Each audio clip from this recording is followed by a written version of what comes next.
구독자 여러분 안녕하십니까. 겨울인생입니다. 승무패 31회차 분석방송을 시작하겠습니다. 30회차는 2월이 되었고요. 주말 31회차는 프리미어리그 최종 라운드 그리고 프랑스 리그왕의 최종 라운드로 편성되어 있습니다. 매년 이맘때가 되면 동기부여에 관해서 말씀들이 많으시죠. 자, 어떻게 보면 그 동기부여라는 건 베팅을 하시는 분들에게 정신적인 안락과 그리고 투자에 대한 안정감 그런 것을 느끼게 해주는 것일 뿐 그 바람과 확신이 100% 일치하는 결과로 이어졌던 회차는 눈 씻고 찾아봐도 찾기 힘든 결과일 겁니다. 개인적인 경험이지만 그 동기부여라는 틀 안에 갇혀서 고정적인 경기력을 패스했던 그에 따르는 형벌은 매년 이어졌고요. 그러면서 생겼던 그 금융치료의 흉터는 마데카솔로도 지워지지 않고 고스란히 도박의 흔적으로 가슴 한구석에 남아 있습니다. 제가 서두부터 왜 동기부여 말씀을 드리냐면 뭔가 확실해 보이는 게 많다 보니까 고액 베팅을 하시게 된다는 겁니다. 자, 이런 회차는 오히려 유저님들 스스로가 릴렉스하게 대응하실 필요가 있다는 생각이 듭니다. 31회차도 동기부여 때문에 팀 전력은 아랑곳하지 않고 80%를 상회하는 어떤 구간은 90% 가까이 올라가는 투표율 구간이 너무 많이 형성될 것 같은 그런 회차입니다.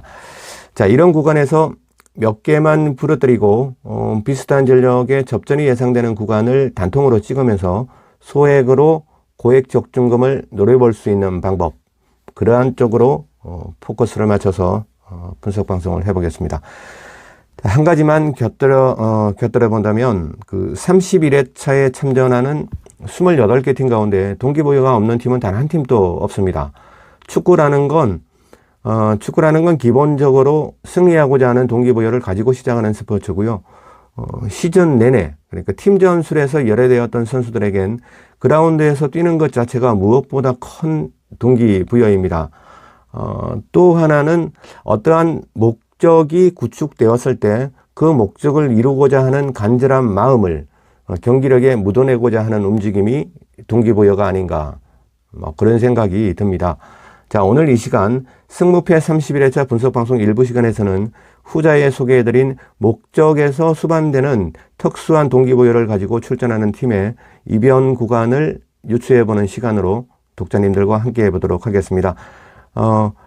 동기부여가 있는 팀이 31회차에서는 14경기 중에서 한 10경기 정도가 아마 될 것으로 보이고요. 내가 만약에 베팅한 용지가 그 용지에 동기부여가 있는 팀이 모두 승리 구간으로 단통으로 색칠이 되어 있다면 두 가지 중에 하나겠죠. 적중이 안 되거나 아니면 적중이 되더라도 담배 한 갑 살 수 있는 위로금을 받고 끝내는 그런 회차가 될 거라고 생각합니다. 그래서 동기부여가 있는 팀이라고 하더라도 꺾을 수 있는 여지가 있다면은 반드시 꺾고 한번 넘어가 보겠습니다. 자, 그럼 먼저 프리미어리그의 우승 경쟁과 관련해서 베팅 논점을 꺼내 보겠습니다. 두 가지 경우의 베팅 라인을 만들어 볼 수가 있겠죠. 첫 번째는 순리대로 가는 베팅. 자, 맨체스터 시티도 승리하고 아스날도 승리하고 모든 축구 팬들이 생각하는 순리적인 결과를 예상해 보는 일 하나와, 두 번째는 스토리를 만드는 거죠. 스토리텔링으로 만들어보는 베팅입니다. 축구는 각본 없는 드라마라고도 합니다. 영국의 축구팬, 아니죠, 전 세계의 축구팬들이 가장 열광할 수 있는 극적인 시나리오는 무엇일까라는 생각을 계속해서 해봤습니다. 이미 우리가 한번 경험해 본 적이 있는 것 같은데 저는 왜 이 마지막 라운드에서 그 장면이 자꾸 떠오르는지 모르겠습니다. 한 이틀 전부터 지금 우승 경쟁하고 있는 아스날과 맨체스터 시티의 이 지금 구도를 보면서 그날의 그 장면이 너무 선명하게 자꾸 기억이 납니다. 50대 이상의 구독자님들께서는 아마도 반드시 기억하실 것으로 사료가 됩니다. 1993년에 카타르 도하에서 치러졌던 월드컵 최종 예선 기억나시죠? 도하의 기적. 일본에게는 도하의 비극으로 불리우지만 마지막 경기에서 한국이 북한을 3대 0으로 누르고도 고개를 숙이고 흐느끼면서 벤치로 걸어 나올 때 그 도하의 또 다른 구장 아라올리에서 전해져온 일본의 버저비트 실점. 자, 이 기가 막히는 소식에 펄쩍펄쩍 뛰던 고정훈 선수하고 그 얼싸안고 눈물로 범벅이 되었던 우리 선수들의 장면을 어떻게 잊겠습니까? 이라크의 웃는 자파르죠. 너무 예뻐서 31년이 지난 아직도 이름을 기억합니다. 얼굴도 기억하고요. 그 리플레이를 정말 수백 번 해봤을 겁니다. 종료 10초 전에 코너킥에 이은 머리로 방향만 틀어준 음란자파리의 극적인 동점골은 얼마나 감동적이었는지 엊그제 일처럼 골 장면의 기억이 아직도 생생합니다. 방금 말씀드린 이 그림을 토대로 그대로 옮겨오면, 자, 자력으로는 우승이 힘든 아스날이 그 당시 자력으로는 월드컵 행이 불가능했던 한국이 되겠고요. 당연한 우승이 예상되고 있는 맨체스터 시티가 그 당시에는 무난한 승리가 예상되었던 일본의 경우가 되겠죠. 아스날이 에버턴을 변명의 여지 없이 3대 0으로 제압하고도 고개를 숙이고 벤치로 걸어 나오던 순간 에티하드 스타디움에서 날아온 종료 10초 전 웨스트햄의 코너킥에 의한 머리로 방향만 바꿔주는 수책의 동점골. 자, 그리고 망연자실 그라운드에 누워서 눈물을 쏟아내는 홀란드와 김덕배 선수. 자, 만약에 이런 말도 안 되는 장면들이 대자뷰 된다면 저는 남은 인생 귀신의 존재를 믿고 살겠습니다.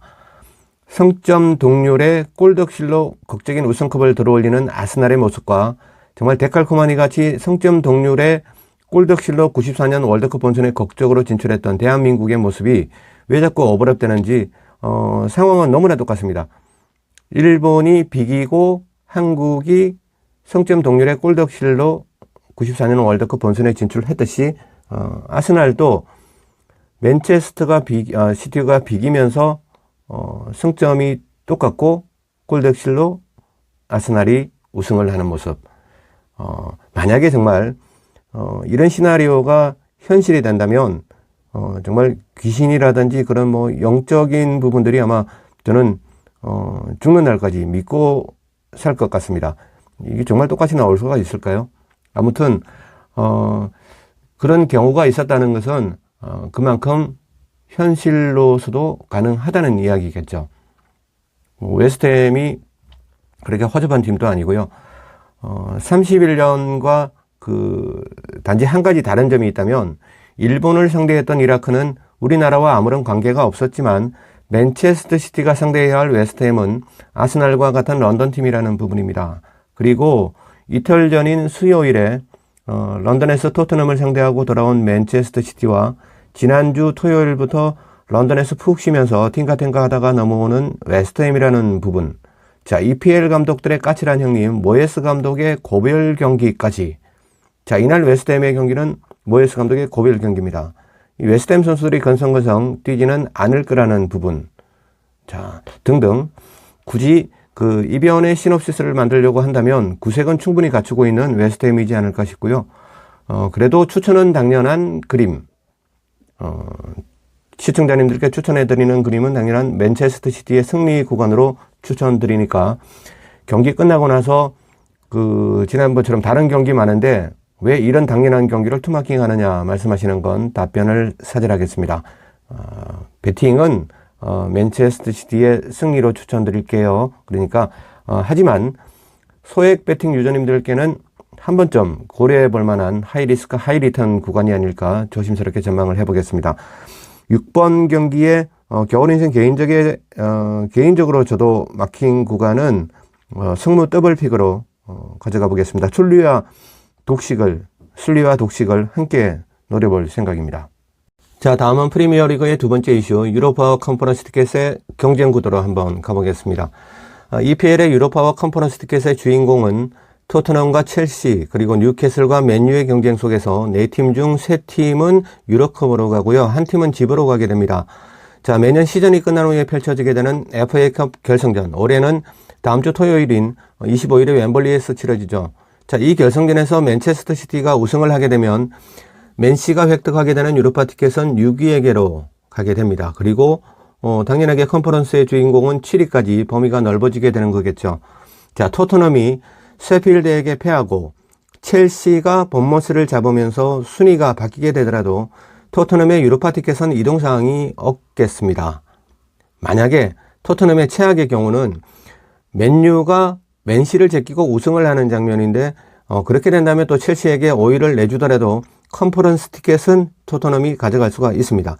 다시 말씀드려서 유로파와 컨퍼런스 권역에 4팀이 지금 있죠. 토트넘, 첼시, 그리고 뉴캐슬, 맨체스터 유나이티드. 이 4팀 중에서 빈손으로 집에 가는 경우의 수가 없는 팀은 토트넘이 유일하다는 이야기입니다.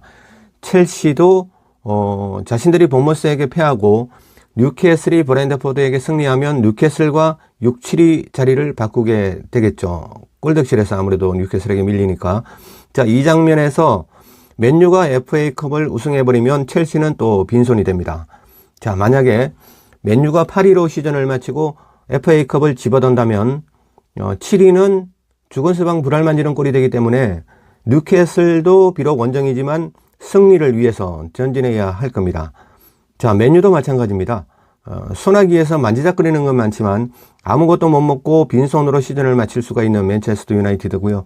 아무튼 토트넘을 제외하면 세 팀 모두 빈술잔을 각오해야 하는 최종 라운드이기 때문에 이변의 징후를 찾아내기가 여간 힘든 회차가 아닙니다.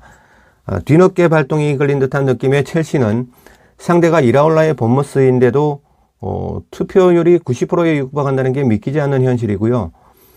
토트넘은 히샬리송과 비슈마가 13일자로 시즌 아웃됐죠. 하지만 상대 세필드도 맥버니의 복귀는 물 건너간 상황이기 때문에 세필드의 득점 옵션이 다변화가 될 거라는 건 불가하리라 예상이 됩니다.